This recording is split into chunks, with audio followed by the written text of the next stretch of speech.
Johnson, man. Oh, my God. Man, unbelievable. Oh, that was Jayden Daniels completing a 52-yard touchdown pass to Noah Brown for the walk-off win against the Bears yesterday.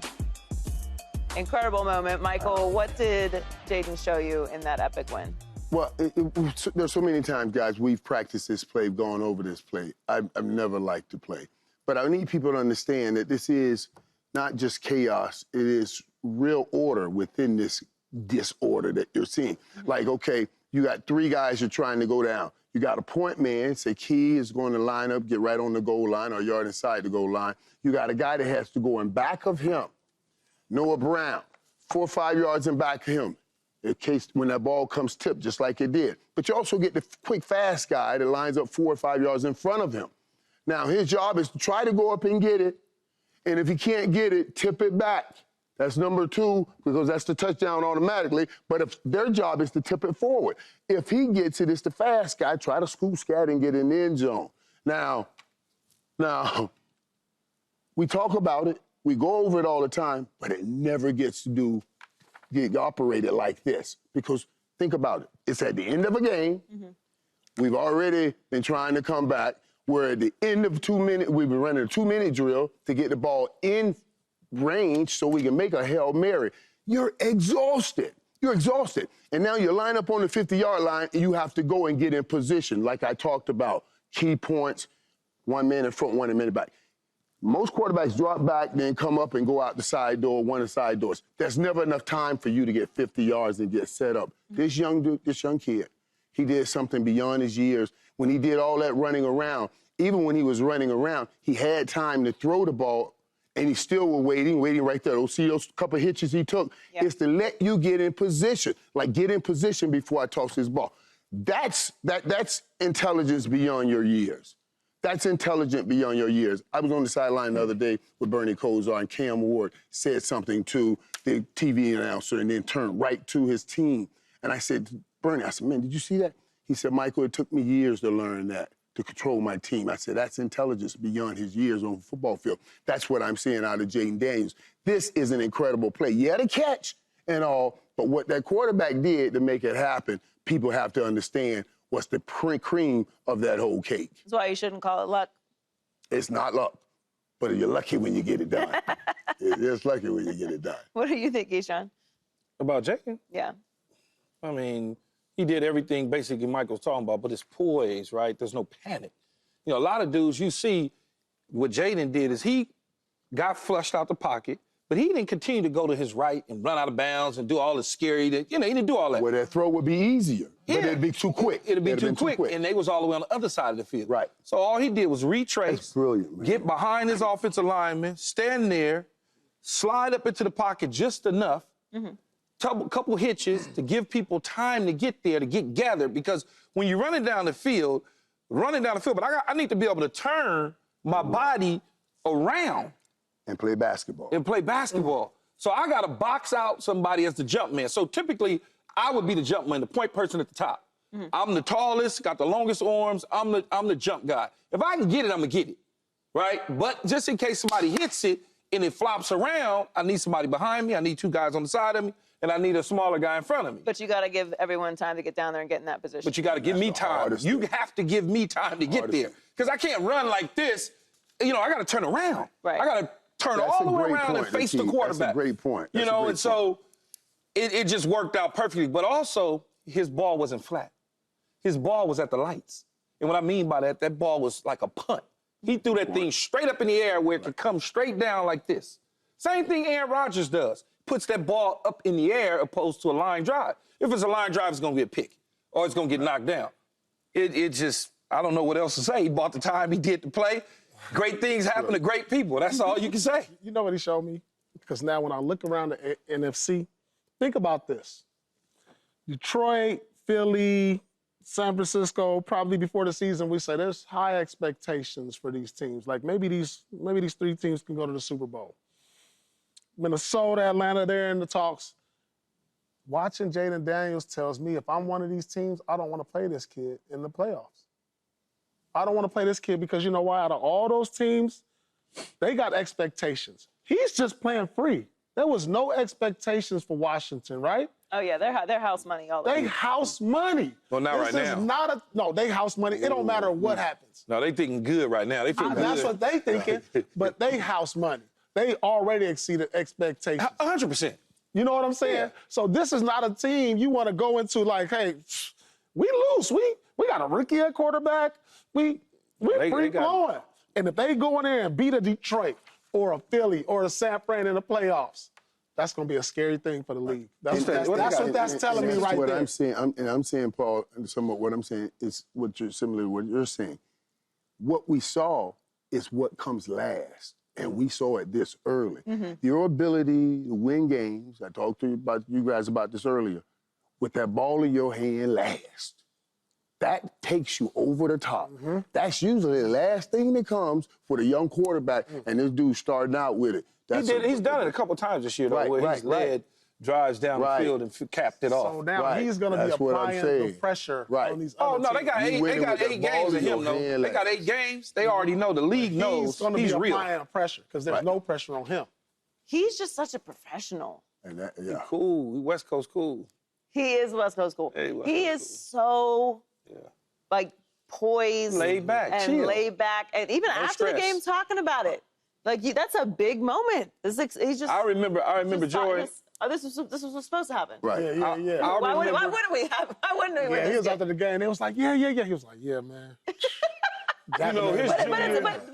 But that whole energy and approach is also how he plays. So what Michael and Keyshawn are talking about, the maturity, the calm. When you have a leader and the guy who has the ball in their hands at the end of the game, you don't want the up and down, the super high, and like you have to be able to remain right here no matter what the situation calls for. His junior year, I talked to him at some point during his junior year. He wasn't playing so great at LSU, and they was, the people in the South at LSU, they was going, going ham on him. And one of the things I remember him saying to me, man, I'm not even worried about what these people talking about. I'm good, But he was good inside, but you could tell that it was a stress level that the LSU fans was bringing to him, but he didn't get in the portal. He didn't do none of that. And he came back next year and won the Heisman. And we got to give credit to Dan Quinn and his crew and everyone for how they did this. Because as I was following them early on, they talked about it. They talked about, hey, we knew he was going to be our starter, but we didn't want to give him the job. What we learned in studying him is that he's one of the hardest workers. He comes in 4 a.m. in the morning. Yeah. He's going to work out the hard. He's going to work the longest. So they didn't want to take that away from him. They want him to feel like you earned this. So they waited and waited, let him come in, do your thing. See, now you take a different confidence on the football field. Like you were just talking about. I'm not stressing. I know I put in the work, and it's going to show up. And that's what we're seeing. But that takes a lot of maturity to have that kind of confidence in yourself when things aren't going well. In the right kind of organization to bring you along. But I'm glad that you brought up Dan Quinn, because Dan Quinn is the reason why I kept saying about Washington, I don't know how good they're going to be, but don't assume that they're going to be dysfunctional and bad. They might not reach the heights that they want to reach this year, but they will not be a poorly coached team. Dan Quinn was the perfect hire for this organization. They had a lot of turnover and changes and dysfunction over the years, and he came in with a great staff, with a great plan, with a great energy and culture. He's a guy that players respect. He was the perfect hire for this team and the position that they were in. They love him. He comes in with that rap music and breaking down rap music for his players. That's what he does, for real. It's phenomenal. He was the perfect hire for them. But the Hail Mary wasn't great for everyone. Bears defensive back Tyreek Stevenson started receiving criticism when he was talking trash to fans that the final play was in progress. He did make it back around the play in time, but he was one of the players who tipped the ball before it ended up going into the hands of Noah Brown. Today, Matt Eberflus confirmed that Stevenson's responsibility was to box out Noah Brown on that play, and he apologized as well. No, that wasn't out of character. That was in character. You just did it too early. That's who you are, right? I mean, I don't. It's unimaginable to me that someone would do that before the game is over. I mean, the play was in progress when he was still talking to the crowd.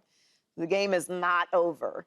You guys played for some pretty serious coaches in your time. Yeah, he get cut, though. Any of the coaches I played for, they'd cut him. How would Parcells have reacted to this? Yeah. Oh, he'd have got cut. He would have probably been stuck in Washington. Jimmy? Man, that's crazy. Oh, God. I don't. Oh, he would have for sure got stuck in Washington now that I'm thinking about it. He could come back in the locker room. To lose like just that is call kinda and say, "Yo, bring my stuff later." That's like you look at that division, it can come down to a game or so to make the wild card or anything. And that's what makes that hurt so bad. Yeah, dude. I like that he addressed it right away and took accountability on it and just that's the least you could do right here. There's nowhere else you can hide here. Let me tell you something. And that messing around, it besides being able, he's supposed to be blocking out Noah Brown like we talked about. And then when you come running in, everybody's standing still trying to rebound a basketball. Your inertia. When you hit everybody, you mess up everything. That's absolutely on him. But he literally you see him running, put two hands on the ball, man, and bat it down. That's all you got to do is knock it down. It's not that hard. Knock it down. It's actually your job to do what he did. So he did your job for you to tip it. Yeah, but I've been in his position because on the defensive side. Right, but I'm saying he played the role for the offense and tipping it. Knock it down. Right. But Key, he's a DB. You know how to control ball. Down, or he's a DB. He's back there because his hands are bad. That you can't tell him. That's why they put you back there. Yeah, because I was a jump dude on the defense. He's a wide receiver. And I was a jump guy. Whenever that came down in situations, Paul, I was the dude that was the jump dude, and I was supposed to knock the ball down. So you don't do anything but just knock it down. You don't have great air awareness and an ability to recognize the ball. That's why you're playing DB. And then you're running in from way out there. So any of us, all us other DBs who don't have that ability and just trying to get in position to box out people like Coach said. They have that ability when you're a DB. Dog, they can't catch passes, dog. They can't track balls like that. Knock balls down. Right. They're supposed to just knock it down. But no. As a DB. But in order to catch it, you must first track it. You must first have the ability to track it, so you'll know where to put your hands. Like you, for instance, Paul, real quick before Joey moves us on. When you watch the basketball carry him off the rim, you can tell which way it's going to bounce. Off the rebound. You see it immediately, and you get yourself in position to become a great rebounder. That's a great analogy. Defensive player, Them jokers can't see that. Them jokers can't see it, dog. What are you I'm telling you. to a teammate that That's a great analogy. That's a great analogy. What am I saying? That's a great analogy. What am I saying to him in the locker room? Yeah, because it's not just that he didn't do the right play. It's that what you about to do, Paul? What? I know you feel bad right now, dog. Hey, you're going to make it up for us down the road. We got 8 more games left. Don't worry about it, dog. Just make it up. Just make it up for us. You're a good leader. You're a great team. I'm glad. You owe me one. I wish I played with you. You owe me and I one. made a mistake. That is how you do it. You owe me one. That's how you do it. We want many opportunities to make that right. What I would do?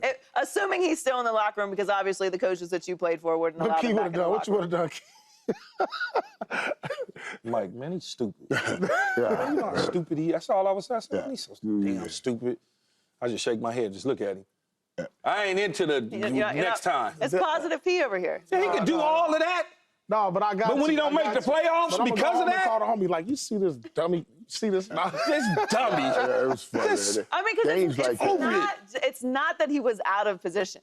It's that he was out of position because he was yelling at the fans and completely unengaged in what was going on. That can happen to anybody. Yeah, that's what it gets tips the wrong way. Okay, you knew you were supposed to knock it down. Fine. But you were doing there, all you were of that, locked in. But to do all of that, and the reason that you weren't in position because of that, not messing with the football gods. But doing that's that, what happened. See, when he do all that, he forget his assignment because he's not smart enough to realize. You just did all that. You done forgot your assignment. Your assignment was to box out Noah Brown. Instead, you in the middle of the pile instead of finding your man. Right. That's just crazy he was to me. literally talking to the fans while the game was going on. They can't even hear you because you're in the middle of the field. And the whole assignment is about positioning. And you're totally out of position messing with the people. They can't even hear him, though. It's really disappointing. You think they can hear him? He in the middle of the field. Yeah. That's too logical. They can't hear. You just acted the fool. What are you doing, Michael?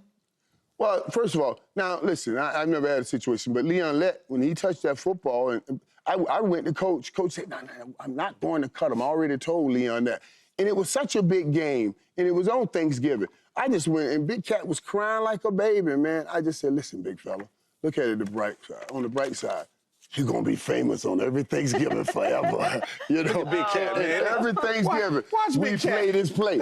Every Thanksgiving, we open the shows playing this play. I always called Cat and said, boy, I didn't know I was going to be this right. You know what I'm saying? But everything. Hey, oh, my God, man. They lost the game right there? Yeah, they lost the game right there. I can only imagine. I can only imagine what y'all was saying, though. Y'all, because Big we Cat didn't was all part of know the crew, rules, but he was right? part Oh, of the my God. crew. And Cat was a but good he dude, just, man. Cat was, we were hurt, man. Cat was crying like a baby, man. Because Jimmy would cut you immediately. This Joker, he would, I'm not joking with y'all, he literally wouldn't have come back to the locker room. Yeah. Jimmy would They got him a ticket. Hey, he out of literally Washington. would have gotten him out of it. He wouldn't have allowed it. Because he wants to Really, send the message that is totally unacceptable. Right. You can't ride back home He was with just us. trying to make a play. Yeah. Yeah.